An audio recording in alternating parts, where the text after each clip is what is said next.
Pada video kali ini kita akan mempelajari fitur-fitur Sketch Engine secara umum. Saat ini kita sudah ada di Brown Corpus dan Brown Corpus ini bisa digunakan tanpa harus login ya. Tapi kali ini saya menggunakan versi Brown Corpus yang harus login sehingga mungkin ada sedikit perbedaan pada fitur-fitur yang aktif. Baik, untuk overview-nya kita mulai saja dari yang paling sederhana. Di sini ada concordance, ya. Jadi kalau kita klik nanti akan ada jendela penelusuran seperti ini. Kita masukkan saja lemma atau bentuk kata dasar dari kata yang ingin kita cari ya. Jadi misalnya kalau saya masukkan be dalam bahasa Inggris, maka kita akan mendapatkan bentuk-bentuk infleksinya, ya, variasi-variasinya, kemudian didampingi dengan konteks kiri dan konteks kanan. Ya, jadi ini fitur concordance yang dasar seperti ini. Oke, kita kembali lagi. Jadi untuk kembali kita bisa klik di ujung kiri seperti ini. Ada tulisan dashboard. Kalau tidak ada kita klik ikonnya saja. Nah, kita kembali ke halaman utama. Tadi sudah kita bahas mengenai concordance, sekarang akan kita bahas mengenai word sketch.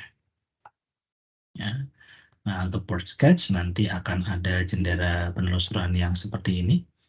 Ini yang basic dulu kita masukkan, yang kita praktekkan ya.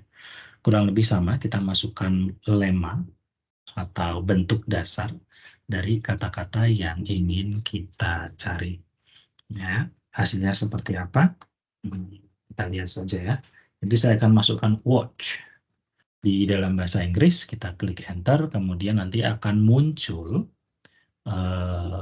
hasil-hasil seperti ini. Ya, jadi misalnya saya ambil di sini modifier. Ya, modifier.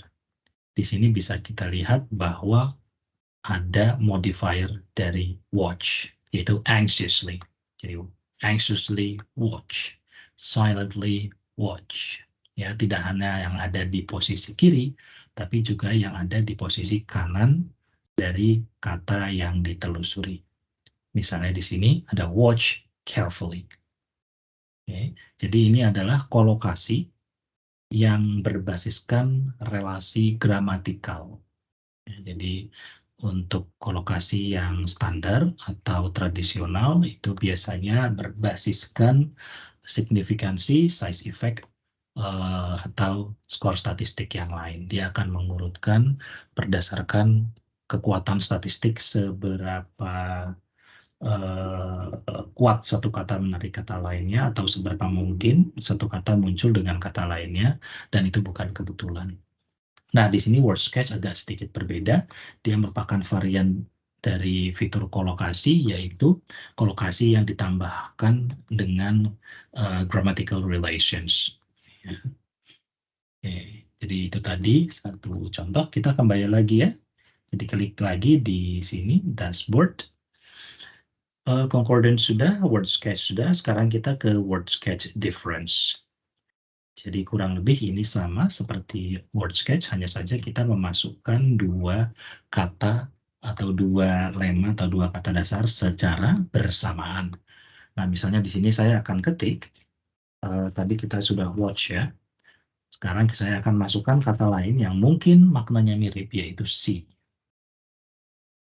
Ya, dua-duanya punya kesamaan dalam domain semantik, yaitu sama-sama menggunakan mata ya, watch dan see.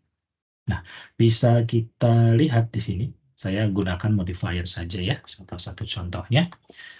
Yang tadi, bisa kita lihat yang hijau ini adalah modifier untuk watch, sedangkan yang merah adalah modifier untuk see. Ya, bisa kita lihat di sini ada warna merah dan warna hijau ya. Untuk yang anxiously berarti dia merupakan modifier dari watch. Nah, kalimatnya misalnya watch anxiously atau anxiously watch. Sedangkan yang ini juga silently watch. Nah, untuk yang see di sini kolokasinya ya, see dimly atau dimly see. see first, never see, dan sebagainya.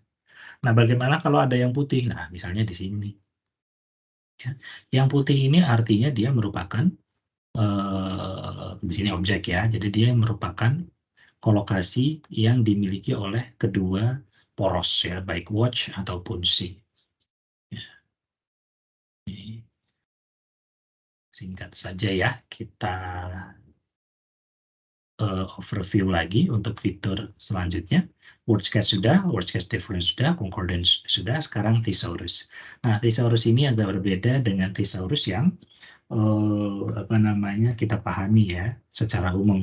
Thesaurus yang kita pahami secara umum itu adalah kata-kata yang synonymous ya, ada sinonim, ada antonim. Ya, sedangkan di sini thesaurusnya itu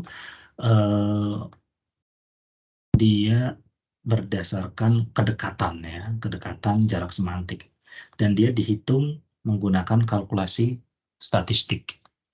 Jadi misalnya kalau saya masukkan satu kata ya, misalnya brown di sini, dia tidak akan menunjukkan ya secara langsung ya, tapi bisa saja sinonim dari brown, misalnya chocolate, tidak. Tapi dia akan misalnya di sini kita lihat ada kata-kata yang memiliki domain semantik yang sama. Jadi misalnya ada black, the green, ada dark, ada blue. Nah, di sini kan mereka semua berada pada satu domain warna. Ya. Kemudian bisa kita lihat juga ada pale, ada blonde, ya. Nah, ini juga mungkin ada irisannya dengan warna. Baik, kita lanjut ya. Kita sudah bahas 4 fitur. Sekarang fitur yang selanjutnya adalah word list, atau di tempat lain juga disebut frequency list, jadi frekuensi kata begitu ya. Nah, untuk word list kita gunakan fitur defaultnya saja, setting defaultnya. Kemudian kita klik go, nanti kita akan mendapatkan daftar kata beserta frekuensinya ya. Jadi misalnya di sini the, kemudian ada of, and, ya ini ada masuk punctuations, bisa kita singkirkan dengan mengatur settingnya ya. Ya, nanti akan kita bahas bagaimana cara mengatur setting word list di di video khusus yang membahas tentang fitur-fitur ini. Oke, jadi word list sudah, kemudian sekarang n-gram. Jadi n-gram ini pada dasarnya sama dengan word list, hanya saja kalau word list kita melihat frekuensi satu kata, ya. Nanti di n-gram kita akan melihat frekuensi dari kombinasi kata, ya. Kadang-kadang disebut juga multi-word expression. Di sini kita gunakan setting yang basic, yaitu 3-4. Artinya kita akan melihat kombinasi 3-4 kata beserta frekuensinya. Kita klik go di sini. Nah, kita lihat di sini ada the United States, ya, some of the, ya, kemudian the end of the, at the same, mungkin maksudnya at the same time, gitu ya. Nah, di sini kita lihat ada n-gram beserta frekuensi. Oke, kita lanjut ya. Kemudian selanjutnya adalah keyword. Ya, keyword ini adalah kata kunci. Secara singkat, kata kunci ini diambil tidak seperti ketika kita menulis kata kunci ya. Biasanya kita akan mengingat kata-kata mana yang penting, atau kata-kata mana yang berpotensi untuk menarik pembaca, dan itu yang akan kita letakkan sebagai kata kunci. Namun di sini yang dimaksud kata kunci adalah perbandingan frekuensi antara focus corpus ini adalah korpus yang sedang kita telusuri sekarang, yaitu brown corpus, dengan korpus lain yang disebut reference corpus. Ya, jadi dia harus ada referensinya. Nah, kita klik di sini. Bisa kita lihat di sini adalah keywords dari brown corpus yang perbandingannya dengan English Web 2021 atau N101021. Ya. Selain single words, kita juga bisa melihat n-gram. Ya, di sini ini adalah keyword yang diekstraksi berdasarkan reference corpus ini, dan dia berbentuk n-gram atau kombinasi kata. Baik, fitur selanjutnya fitur selanjutnya kita lihat dulu ini one click dictionary. One click dictionary ini apa? Kita bisa melihat, kita bisa membuat kamus menggunakan data-data yang ada di dalam korpus ini secara otomatis. Kemudian setelah itu kita bisa lakukan post editing. Nah, ini berfungsi untuk mempercepat kerja pembuatan korpus. Nah, kalau di sini bisa kita lihat ada beberapa fitur, ada word list, engrams, dan keywords. Kita bisa gunakan ini untuk mendesain entry seperti apa yang akan ada di korpus kita. Ya. Jadi misalnya kalau kita klik seperti ini, kita akan melihat entry-nya itu berada pada level kata ya. Kita klik saja, kemudian kita klik go di sini. Nah, ini nanti akan ada proses yang harus kita lalui, dan saya sudah buat sebetulnya ya, nanti hasilnya kira-kira seperti ini. Ya, kita ada entry, kemudian di sini ada kelas kata dan ada contoh-contohnya, dan ini bisa diedit ya. Itu juga di sini ada kolokasinya. Oke, saya matikan saja. Oke, dan selanjutnya yang sebetulnya paling penting itu ya adalah text type analysis. Jadi kita klik text type analysis, di sini kita akan melihat analisis korpus kita secara umum. Jadi kita tidak memasukkan query ya, teman-teman. Jadi yang kita lihat adalah korpusnya secara umum. Misalnya di sini kita lihat ada visualisasi korpus kita berdasarkan genre.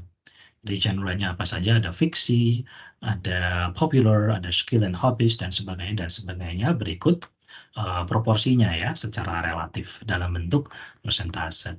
Nah, ini bisa kita ganti ya, bisa kita ganti. Misalnya saya mau melihat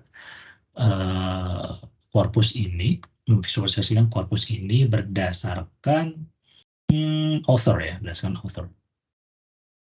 Nah, bisa kita lihat di sini, Paul Ramsey, ya, itu hijau, dia sedikit sekali. Yang 6,6% di sini itu adalah, ini warnanya apa ya? Kita lihat sini Alan G. Braff and Roger F. Miller, sepertinya ini ya. 14,3 itu various, kemudian sisanya itu other. Ya, ini karena terlalu banyak, dia hanya menampilkan sebagian saja yang teratas. Ya. Oke, jadi ini fungsinya adalah kita memvisualisasikan korpus kita. Ya, data-datanya seperti apa. Inilah gunanya text type analysis. Ya. Kemudian fitur lain yang berguna adalah corpus info. Di sini di corpus info kita bisa melihat ya korpus ini bahasanya apa. Kita bisa melihat hitung-hitungannya.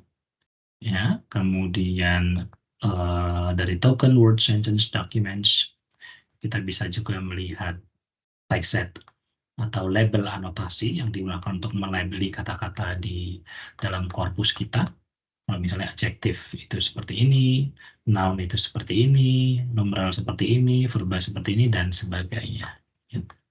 Baik. Jadi itu kira-kira fitur-fitur yang ada di Sketch Engine yang nantinya bisa digunakan ya. Ada yang terkunci yaitu parallel concordance, trends, dan bilingual terms di tempat saya.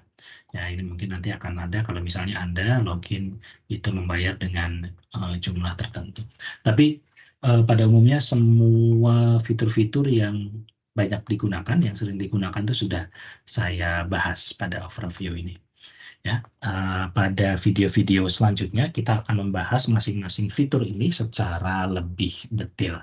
Jika ada pertanyaan, boleh cantumkan di fitur komentar yang ada di bawah. Terima kasih dan sampai jumpa di video-video berikutnya.